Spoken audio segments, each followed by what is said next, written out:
about leaving the premises, the church premises. That was how some guys came. They raped her. It was not good at all. Bite mark all over her body, her hand, her mouth. So when we saw her deteriorating condition that hospital, they couldn't handle it. They immediately took her to UBTH. That's where she gave up last night. When I saw one of the injury, I felt tears as a father. I thought that was only the injury. I never knew that the injury was much. Family of the deceased and members of the Association of Nigerian Students are calling for justice for Owala Omozowa. We want urgent results. We don't want to always come and they'll be telling us we are working on the case.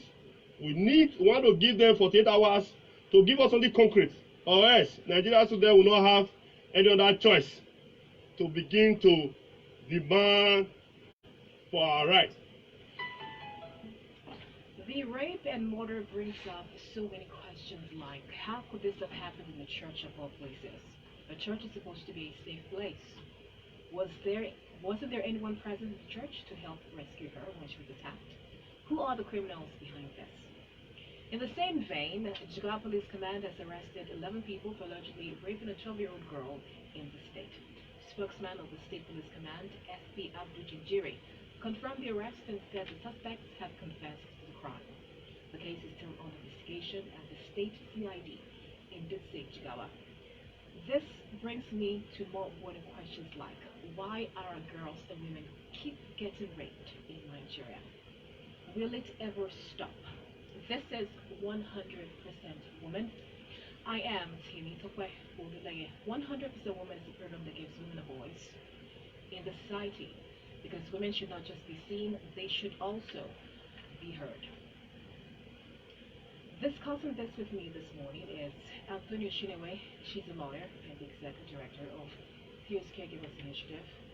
I also have with me Mr. Segun Abioye is a girl-child advocate.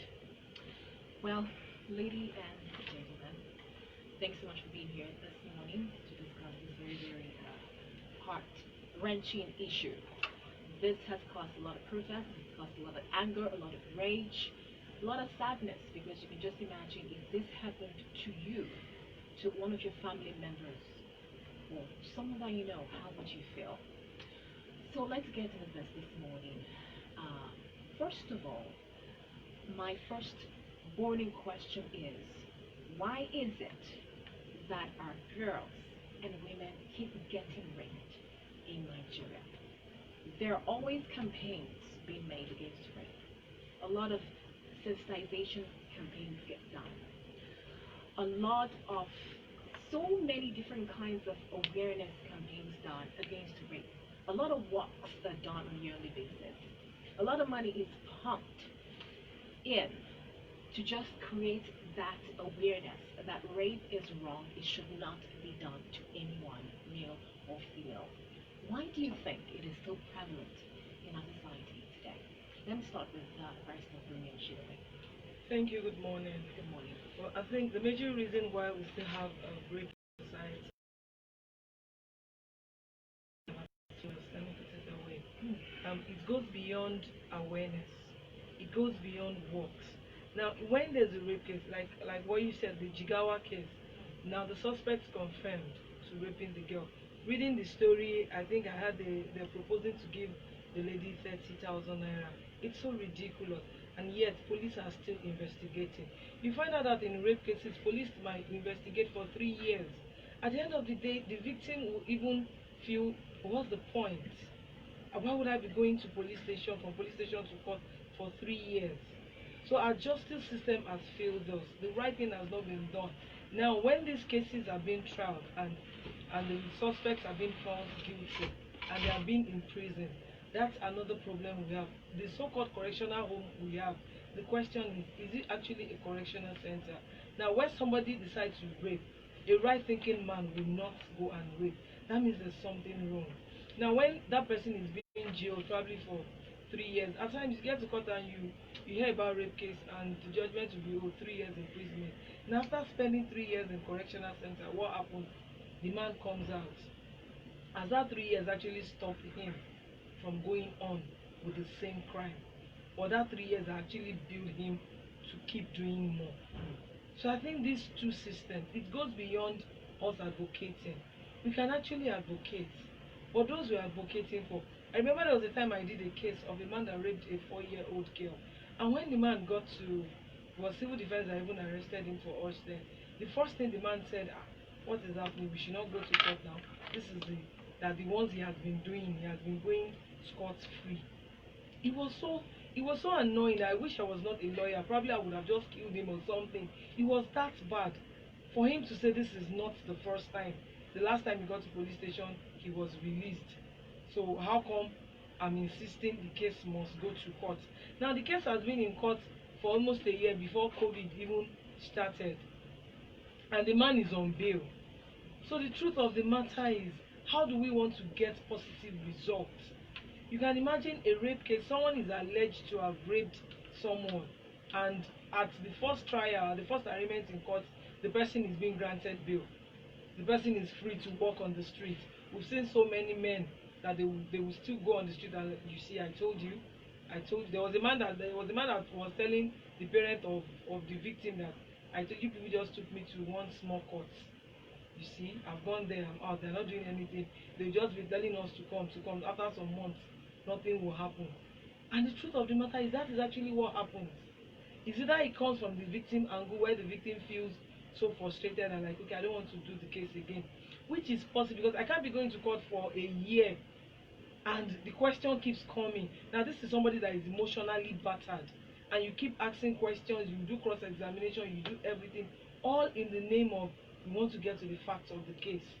Aside the police doing investigation for like 6 months, after the police complete their own investigation for like 6 months, matter will not go in court for another 1 year, and you expect the victim to come out when something happens again. The victim is ashamed. We don't have a special court for rape. When there's a rape case, the rape case happens in the regular court. There's no special court for rape, and ordinarily cases like that is not even supposed to be in the environment of the regular court. Probably another environment entirely that will know that okay, this court is specifically for rape and the judge is only for rape, so nobody sees you. Immediately it got to a point in court that when I enter court, my male lawyers, the first thing they ask me is, oh, who has been raped again? But I feel so uncomfortable going with my clients to court. At times when I have any matter in court, I tell my clients to go ahead of me, because when I'm working and asking me, that's a problem. Yeah. So it goes beyond us advocating. We can advocate, we can keep doing work every day, but until we start getting results, until these culprits outside understand that when I do this thing, I am in for it, then all these mental issues, most of them come. I tell them, say, let us do punishment for rape to killing, and let us be signing it. When somebody rapes and the person is found guilty, then there should be a limit. Probably the law should provide rape cases should not exceed 3 months. Now, right now, what are the laws for rape right now? What are the laws? What are the punishments that are being meted out to those for rapists right now? That is currently in our constitution right now. Well, it actually depends. At times you take rape to court, and by the time you bring your evidences, they will tell you it's not rape, it's just sexual abuse, because some things are actually lacking, even when every other thing shows that this person has been raped. So the maximum is 21 years, and for a child it's actually life imprisonment. Now, you see a lot of rapists actually getting that kind of No, we get less than 21 punishment. years. Why is that the case? That's what I don't. That's why I said the justice system has failed us. I think it should be something that is actually static. I don't think it has it to. seems to me, especially concerning rape, it seems like it's taken with a grain of salt in the legal system compared to other crimes. Yes, I think. Would you agree to that? Yes, I will. I'm actually a lawyer, and this is part of what I do. I do agree with what you just said now, Okay. because it's so even to me as a person, I feel so bad. I can't imagine after establishing rape, the person is being charged to 3 years imprisonment. I don't see the rationale behind that. And even before the person is being charged to 3 years imprisonment, the case has taken 1.5 years in court. So after the 3 years imprisonment, they will deduct the 1.5 years. Now they will deduct 1.5 years that person has been in possession or something from the 3 years being given. There are cases that, in fact, on the first arraignment, the person is granted bail, and the person still goes on the street. There's a particular case I just got a few days ago. 80-year-old man and a 6-year-old girl. The man actually fingered the girl, and when they got to police station, they were like, "Okay, it is not rape." The hymen is being broken. Does this? Because the judge is the one that gives the final. What do you call it now? Yes, the verdict, the final judgment. Now, does it now boils down to the judge's right? Or well, what? not 100%, because there's one thing in law, especially if it's a criminal case, the burden to prove lies on the person asserting, and that's where we have issues with our security agencies. Now, rape is a state case, it's a capital case. Okay. Police actually prosecute it in court. Police actually, or civil defense, depending on where the case is being taken to, actually prosecute it. So if they are unable to give the judge all evidences, all green lights that this actually happened, then the judge will have no choice than to bring it down. And for most situations, you find out that even the defense lawyer, the lawyer to the suspect, is so bold. Now, this is somebody that went to school to study law. This is my field. You can't compare what some professional in that field, how the person will handle it, to somebody that is investigating. I don't see the reason why they will not investigate and hand over to a lawyer. And when it's at the High Court, the DPP takes over the case.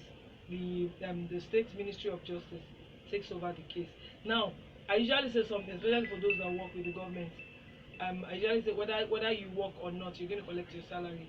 But for a private lawyer that knows I need to impress my client, I believe so much that the passion a private lawyer will put into it will be much more than what a state lawyer will put into it. So those are the lapses. It is what is tendered in front of the judge that the judge works on. So the lapses comes from the security agents, and where it has been taken to the High Court for the DPP's advice and the State Council. Now, what you've seen, let's go to the security level, let's the law enforcement agencies now. Because you just mentioned something, the investigation matters a lot. Yes. In the case being prosecuted, in this, the perpetrator, the rapist, being actually convicted, right? It really Yes. matters. So, what have you seen with the behavior of the police when it comes? If I heard of situations where I know of someone personally who reached out to me because I have foundation, a women's foundation. She realized she was raped. She went to report the case at the police station, and she said when she got there, one of the personnel there at the police station said that she enjoyed the rape. Now, do you see that? Even when the rape victims get to the police station, do you see them just taking a grain of salt, like, why did you go to the man's place? Why are you dressed like this? This and that. Do you see that, or do you think they take it seriously and do their due investigation? Well, they don't take it seriously. For every time I have the opportunity to talk about this, I keep saying it. When victims get to police station, I've been there. At times I've seen the way they actually question victims, even children. I've seen a police officer telling a 12-year-old girl that was raped by her father and got pregnant, and the police officer was hitting her. That when your father slept with you, the police officer was hitting the girl that was raped. The girl that was raped. That when your father was sleeping with you, why didn't you talk? So this is something I experience on daily basis when I have opportunity to be there. I have to be telling the police officer, who is also a woman, a mother. I have to be telling her that, how do you expect a 12, 13-year-old girl, even a 22-year-old girl would not have that confidence to stand, except somebody is standing for her, because of the society we find ourselves. So you expect a 12-year-old girl, the first time the father slept with her, you expect her to start shouting, oh, my daddy slept with me. And even when this girl eventually spoke, who believed her? Now, a 22-year-old girl will be raped, and the first question you're going to ask is, are you sure he raped you or you enjoyed it? There was a video that happened in the police station, and all the police were making jest of the girl. That the way the girl was even doing. The girl enjoyed it. Meanwhile, the girl that was being raped had cutlass. Like, if you move, if you shout, it will pieces you. And you are saying the girl gave in that she was enjoying it. This is what is coming out from the police mouth. So this is actually what happened. So that's why I said the investigation matters a lot, because it gets to a point, if I'm raped and something like that happened, and by the time I see the way the police do it, is either I just stop going there, or I just tell them I want it settled out of court, and I will just let it go, because it's obvious the case has actually been spoiled even from the police station. The confidence is not there for the victim again. Okay, let me go to Mr. Segun, Abioye. Now, being a girl child advocate, and I really want you to speak from a man's perspective here, because we have a lot of burning questions for men. Because I have to say this, not all men are rapists, but some are. Now, please, from your perspective, being a man, why do you think men rape? Okay. Thank you very much. The major issue with rapists violating, I think it's about violating another person's right. That's the point I want to start from, because when so most times we see things that we appreciate in people. So you see a girl that you like, this girl is beautiful. It's a normal, it's something that you see. You can't hide that fact. When now comes to the conscious now, we now come to the fact that why will I want to violate another person's right? I think that's where the major issue is, violating people's right, and trying to understand the gravity. Because when the lawyer was speaking, I think the issue has to do with the way society also see this particular crime. They see it as it's not. Didn't you enjoy it? Why did you go there? All those. I mean, society trying to make excuse for the rapist, trying to like enable. We are enabling the rapist directly or indirectly. The society. That's another issue. So the rapist see that it's not just to have fun. Like there's a caption I saw. It's 5 minutes for you. Was a lifetime. It's 5 minutes for the rapist. Was a lifetime for the victim. So it's about, I think we need I think men need to understand, apart from the fact that it has to do with violating another person, I need to understand the gravity of the crime you are committing. Because the lady is kind of damaged for life. Like I have a lady shared her experience with me. Now the guy that raped this lady happened to be a cultist. The guy eventually died. Even in death, this lady is still, cursing this guy. You can imagine the pain. Even when she was sharing with me, she has to say that let me just stop here, because like she wants to start crying. So I was like, and this happened 16 years ago. You can imagine if somebody can hold this up, this much for 16 years. So I think, men, potential rapists, or the people that are into it for now, people that see it as no big deal, because it starts from not seeing it as big deal to doing it.